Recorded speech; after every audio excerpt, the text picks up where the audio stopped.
physical or chemical influence, what will happen? अगर किसी भी तरीके से, सेकंड क्वेश्चन ये कह रहा है, अगर किसी भी रीजन से सेल की फिजिकल या केमिकल ऑर्गेनाइजेशन डिस्टर्ब होती है तो क्या होगा, व्हाट विल हैपन। ठीक है, तो कौन बताएगा इसका आंसर मुझे। अगर किसी भी तरीके से सेल की फिजिकल या केमिकल प्रॉपर्टीज खराब होती हैं, ऑर्गेनाइजेशन खराब होती है, तो सेल का क्या होगा, कौन बताएगा। Yes tell. Body part will not work properly. It will not work properly, ठीक है, एक पॉइंट ये हो गया। Second, ma'am newly cell will not form. New cell will not form from it, ये भी ठीक है। थर्ड पॉइंट बताओ। The cell will not be able to do basic functions. Cell function भी नहीं करेगा, नए सेल भी नहीं बना सकता, उसका फिजिकल प्रॉब्लम हो रहा है और केमिकल भी उसके अंदर सही नहीं बन रहा, तो सेल क्या हो जाएगा, डेथ हो जाएगी। लाइसोसोम सुसाइड कर सकता है और मैं डिस्ट्रॉय हो जाएगा। हाँ, लाइसोसोम सुसाइड डिस्ट्रॉय हो जाएगा मैम। डैमेज हो गया है, वो सही से वर्क नहीं कर रहा, तो it can not maintain itself, अपने आप को मेंटेन नहीं कर पाएगा और लाइफ वहां पे खत्म हो जाएगी।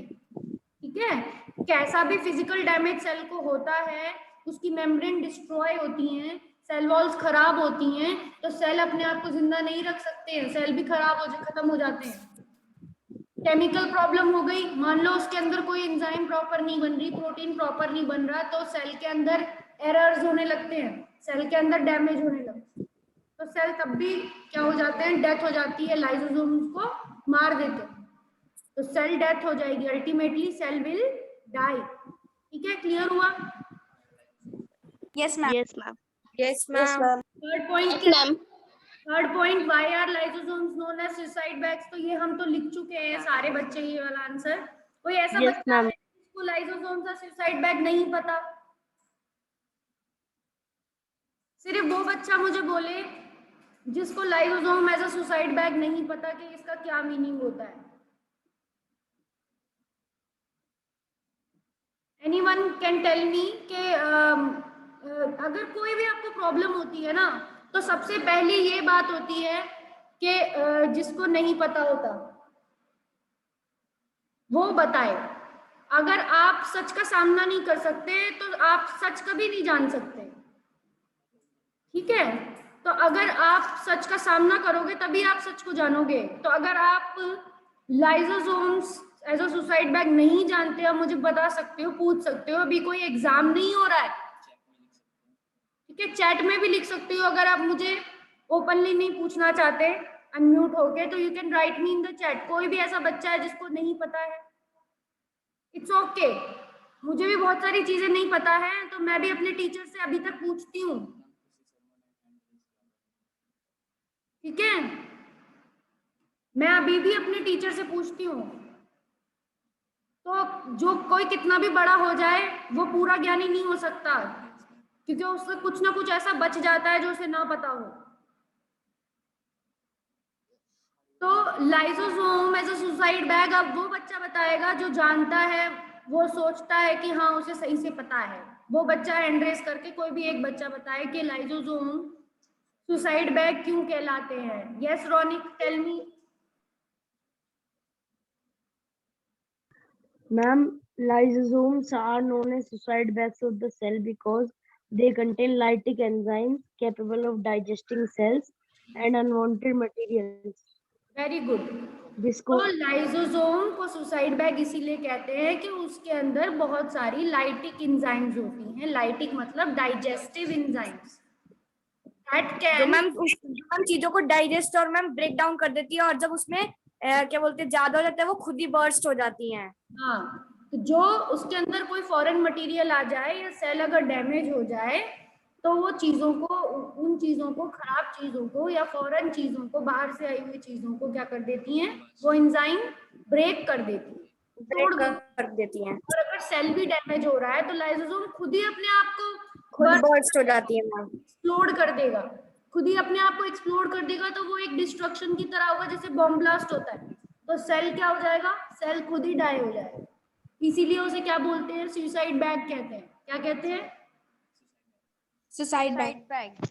जैसे आपने पढ़ा होगा, आपने देखा होगा, जब बहुत पहले, अभी तो खैर मेडिकल सिचुएशन है पूरे वर्ल्ड में, पर जब मेडिकल सिचुएशंस नहीं होती थी, जब सब कुछ ठीक चलता था, तब कहीं ना कहीं किसी भी कंट्री में क्या होता था, टेररिज्म होता था।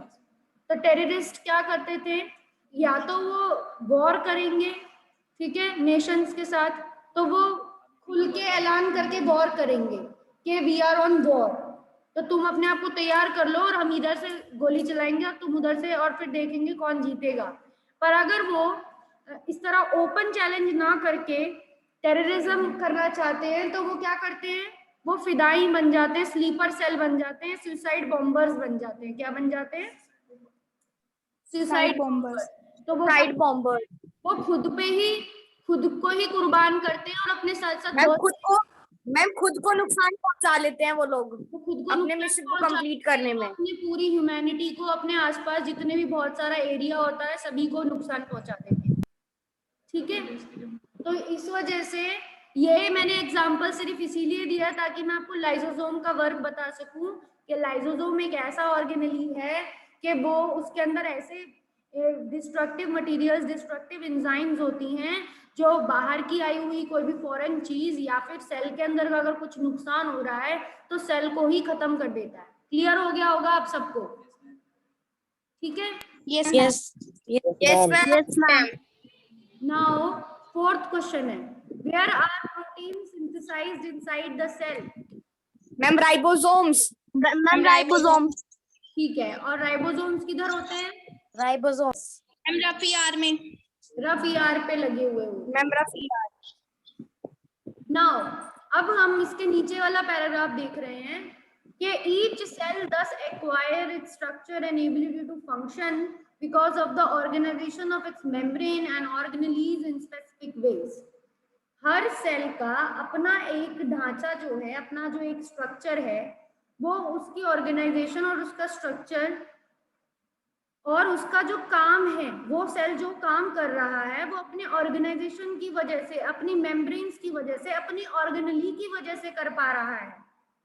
ठीक है, जो भी सेल जो भी काम कर रहा है, अगर न्यूरॉन है, अगर वो मैसेजेस ले रहा है, रिप्लाई कर रहा है, एक्शंस करता है, अगर हमें खुशबू आती है नाक के थ्रू, तो नाक में इस तरह के न्यूरॉन्स हैं जो कि स्मेल को पहचानते हैं, आइडेंटिफाई करते हैं। अगर हम आईज के सेल के थ्रू रोशनी को देख पाते हैं तो हमारी आईज में उस तरह के सेल्स हैं जो कि लाइट सेंसिटिव हैं, जिन पे लाइट पड़ती है तो इमेज बनती है। अगर हमारे स्किन को ठंडा गर्म लगता है, यानी हमारे स्किन में इस तरह के न्यूरॉन्स जो ठंडा गर्म महसूस करते हैं या दर्द को महसूस करते हैं, पेन के लिए, हीट के लिए, टच के लिए स्टिमुलस होता है। अगर हमारे आरबीसी ऑक्सीजन पहुंचा पाते हैं तो आरबीसी के अंदर क्या है, हीमोग्लोबिन, जो कि ऑक्सीजन को पकड़ता है।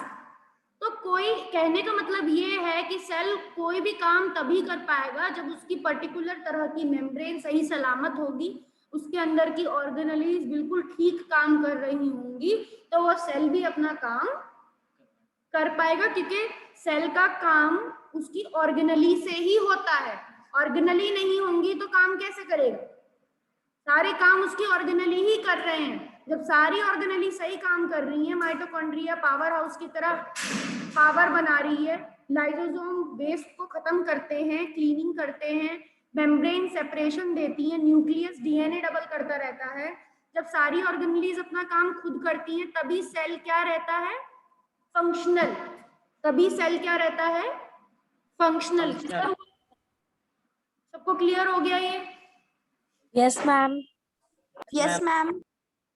बहुत सिंपल सा है ये कि सेल काम तभी करेगा when its organelles are functioning okay, जब उसकी सारी ऑर्गेनलीज सही से काम कर रही हो। Next, the cells thus has a basic structural organization, इसीलिए हम कहते हैं सेल की एक बेसिक स्ट्रक्चरल ऑर्गेनाइजेशन होती है। सेल की क्या होती है, एक बेसिक स्ट्रक्चरल ऑर्गेनाइजेशन होती है, ऑर्गेनाइजेशन होती है। ठीक है। Now Yes. This helps the cell to perform function like, इसी वजह से सेल क्या कर पाता है, बाकी सारे फंक्शन कर पाता है, रेस्पिरेशन कर पाता है, न्यूट्रिशन ले पाता है, क्लियरिंग ऑफ वेस्ट मटेरियल ले पाता है, और फॉर्मिंग न्यू प्रोटीन्स। तभी उसकी बेसिक स्ट्रक्चरल ऑर्गेनाइजेशन है, तभी वो कोई ना कोई काम कर पा रहा है। ठीक है, clear? Yes, ma'am. Yes, ma'am. Now next is thus the cell is the fundamental structural unit of living organism, और इसी वजह से इस ऊपर वाले पैराग्राफ में जो भी लिखा है कि उसकी बेसिक स्ट्रक्चरल ऑर्गेनाइजेशन है, उसकी ऑर्गेनली सही से अपना अपना काम करती हैं, और सेल की एक पूरी एक स्ट्रक्चरल ऑर्गेनाइजेशन है, वो रेस्पिरेशन कर सकता है, न्यूट्रिशन कर सकता है, वेस्ट मटेरियल साफ कर सकता है, प्रोटीन भी बना सकता है। इसी वजह से सेल को क्या बोला जाता है? The cell is the fundamental structural unit of organism. Excuse me, ma'am. हाँ बताओ। मैम जैसे अभी आप ये मैम वाला चैप्टर करवा रहे हो सेल वाला, तो मैम जैसे हम लोग जब 8th में थे तो मैम जैसे क्वेश्चन आंसर्स होते थे हर चैप्टर में, तो मैम इसमें कोई ma'am basic ma'am question answers नहीं है परमानेंट की, उसके आंसर्स आप हमें लिखवाओगे? जो भी क्वेश्चंस इसके आंसर्स हैं, क्वेश्चन एंड आंसर्स, वो इसके ब्लू क्वेश्चंस हैं और एक्सरसाइज क्वेश्चंस हैं। ठीक है, ओके मैम, तो मैम उन्हें अच्छे से कर लेना है ना। एक्सरसाइज क्वेश्चन तो आप ही कराओगे ना मैम? और मैम ये करने हैं आपको, एनसीईआरटी क्वेश्चंस हम डिस्कस करेंगे, और कोई ब्लू क्वेश्चंस अगर रह गए हैं वो भी डिस्कस करेंगे। डिस्कशन के लिए आप सब फ्री हो, मैं हमेशा डिस्कशन के लिए को अच्छा समझती हूँ, तो हम हमेशा डिस्कस करेंगे जो भी आपको काम करना है। आप काम वही करोगे जो ब्लू क्वेश्चंस हैं और एक्सरसाइज क्वेश्चन। ठीक है, ओके मैम। नाउ जो मैम आप डेली होमवर्क देते हो वो भी क्वेश्चन हमें फेयर नोटबुक में तो करने होते हैं? मैं डेली होमवर्क देती हूँ, वो भी आपका फेयर काम है, it is also your fair. Now okay ma'am. Cell division में क्या है?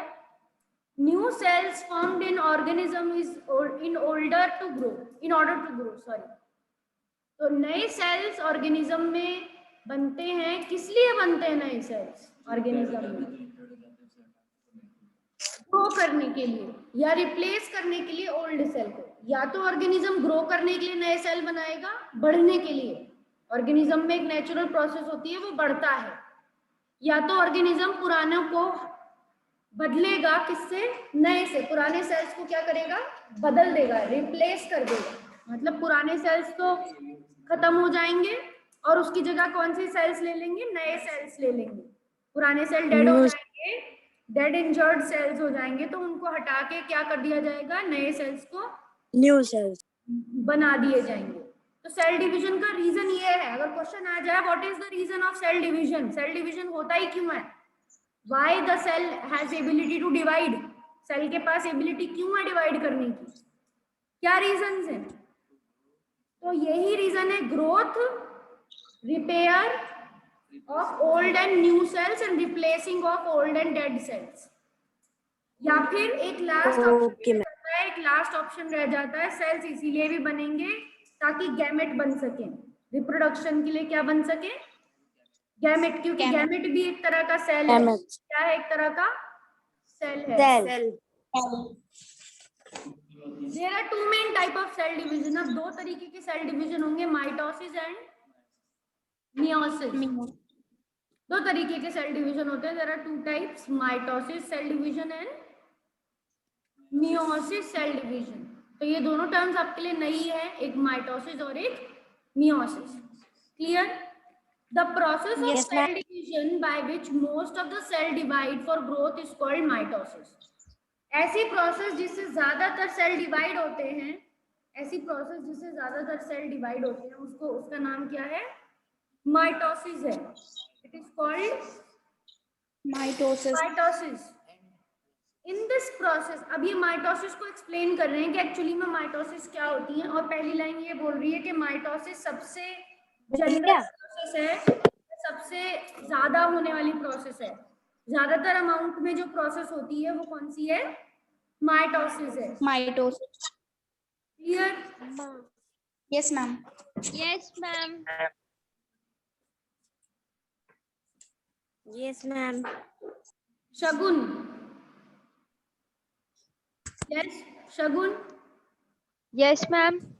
Yes, Shagun, tell me what are the reasons that cell divide? Cell क्यों divide होता है? What are the reasons cell needs to divide? Cell को divide होना पड़ता है, कारण क्या है cell के divide होने के? किन कारणों से Ma'am, cell to divide make new cells. to make new cells? ठीक है, second reason बताओ खुशी. खुशी बता रही है क्या? Ma'am, to replace old. To replace old, okay. Third reason बताओ, यश.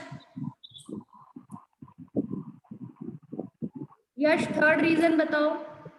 Why cell divide?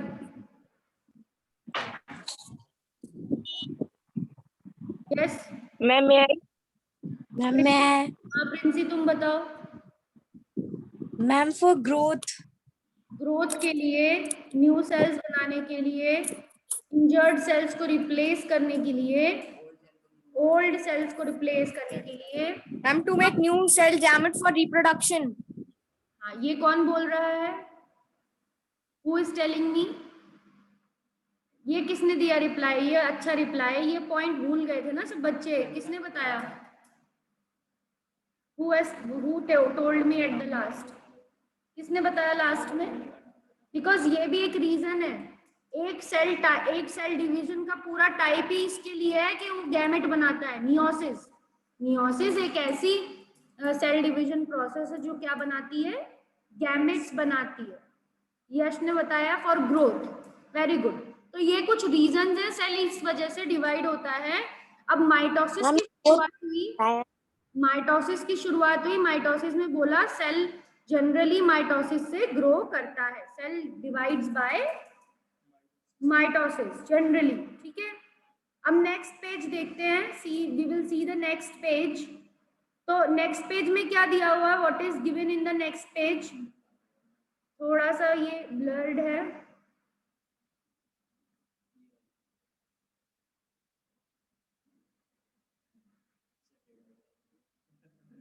कोई बात नहीं, ये दिख जाएगा शायद. देखने की कोशिश करते हैं. अंडरस्टैंडेबल है बट ये अब ये माइटोसिस की पहली इमेज है. सारे बच्चे पहली इमेज देख रहे हैं? Everyone is able to see the first image. अब इसमें आपको क्या दिख रहा है? फर्स्ट सर्कल में आपको क्या दिख रहा है? What you are looking at the first circle. कितने इसमें व्हाइट क्रोमोसोम है और कितने इसमें रेड क्रोमोसोम है फर्स्ट सर्कल में? Ma'am, 2 whites 2 white and 2 and 2 red. red. ठीक है. अब इनमें कुछ इसमें आपको वो समझ में आ रहा है कनेक्शन इन चारों क्रोमोसोम्स में? इन चारों क्रोमोसोम्स में कुछ कनेक्शन समझ में आ रहा है आपको? कुछ लिंक है इन दोनों, इन चारों के बीच में? दो जो है इक्वल लेंथ के हैं और दूसरे दो इक्वल लेंथ के. मतलब दो लंबे क्रोमोसोम्स हैं और दो छोटे क्रोमोसोम्स हैं और दोनों तरह के हैं. यानी लंबे वाले में भी एक रेड है और एक व्हाइट और छोटे वाले क्रोमोसोम में भी एक व्हाइट है और एक रेड. मतलब दो क्रोमोसोम का अपोजिट पेयर है. ये एक रेड कलर से दिखा रखा है और एक व्हाइट कलर से दिखा रखा है जिसमें ये पेयर में है. दो लॉन्ग क्रोमोसोम है, दो शॉर्ट क्रोमोसोम है. ऐसे क्रोमोसोम के पेयर को बोलते हैं होमोलोगस पेयर, जो शेप और साइज में बराबर होता है. This type of chromosome is known as homologous chromosome. ठीक है. क्लियर हुआ? ये पॉइंट क्लियर हुआ? Yes, ma'am. तो अब माइटोसिस के वक्त क्या होगा? What will happen at the mitosis कि ये चारों क्रोमोसोम डॉटर सेल्स में बराबर जाएंगे. These all four chromosomes will go in where? In the daughter cells. अब कैसे जाएंगे? How they can go? अभी हम एक डायग्राम से समझेंगे कैसे जाते हैं. ठीक है. ये रेड वाला क्रोमोसोम है बड़ा वाला और ये व्हाइट वाला है. ये चारों के चारों क्रोमोसोम ऐसे करके यहाँ लाइंड अप हो जाएंगे. ये एक हो गया, ये दूसरा हो गया। अगर ये दोनों बड़े बड़े वाले हैं, एक दोनों ही लॉन्ग वाले हैं, तो यहाँ पर दो छोटे वाले भी लाइन अप हो गए। ठीक है, और यहाँ पे एक और हो गया। तो जब ऐसे लाइन अप होंगे तो इसमें से जब इन्हें सेपरेट किया जाएगा तो दो सेल्स बनेंगे, एक ये सेल्स बनेगा और एक ये सेल बनेगा।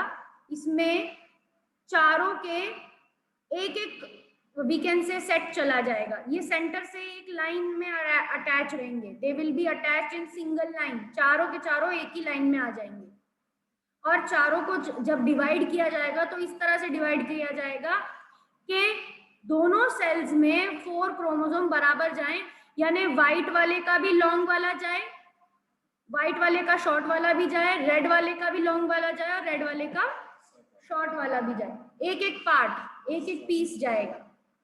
ठीक है, 1 piece will go in each. Clear हुआ? Yes, ma'am. Yes, ma'am. यानी कि ये क्रोमोसोम ऐसे ऐसे डिवाइड होंगे, ऐसे बीच से इनका जो ये कनेक्शन है ये ब्रेक होगा। This connection will be broken down. ठीक है, ये जो चारों क्रोमोसोम है उनका कनेक्शन क्या किया जाएगा, तोड़ा जाएगा। कैसे?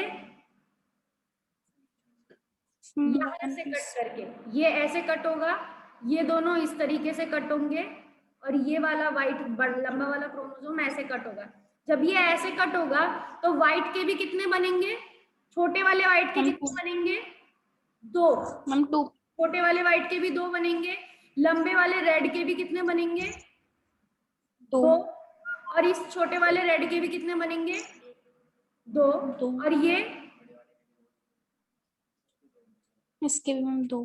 2 बनेंगे। तो एक सेल जब अलग होगा, ये सेल जब 2 में बटेगा तो इसमें 4 इधर चले जाएंगे, 4 क्रोमोसोम, 4 पार्ट्स इधर चले जाएंगे, 4 पार्ट इधर चले जाएंगे। यानी दोनों में बराबर क्रोमोसोम आएंगे, एक लंबा वाला, एक छोटा वाला, एक और रेड वाला भी लंबा वाला और स्मॉल वाला भी छोटा वाला।